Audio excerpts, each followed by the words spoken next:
巴西在地新闻继续要来讲，因为有精神的障碍，所以台警察判无罪，这是引发到台铁基站的不满。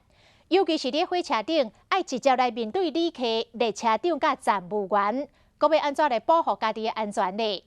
去年的7月，台警察的事件发生了后，台铁曾经来表示讲，要加强列车长防身的配备，每一个人发一个防身的喷雾。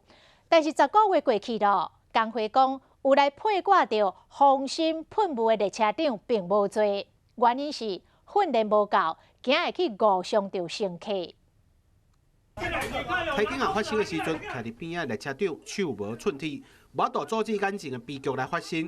事后台铁内部嘛公布，要加强列车长的安全配备，大家拢爱扎防身的喷雾。10个月过去啊，台铁的列车长的安全配备敢提升啊？继续追踪发现。有扎防身喷雾的，其实无几下。比如说像手电筒这个防身啊，就是看你要他会给。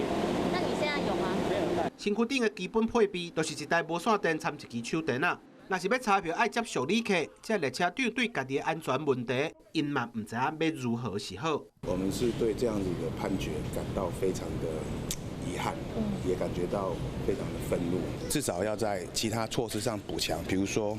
你对于有问题的乘客，你是站在一个比较坚定的立场在支持我们的列车上，我们这个就拒载。去年7月代志发生了后，台铁工会就开始对第一线的人员安全提出检讨，甚至嘛参考日本参英国，看是要安怎加强列车的安全性。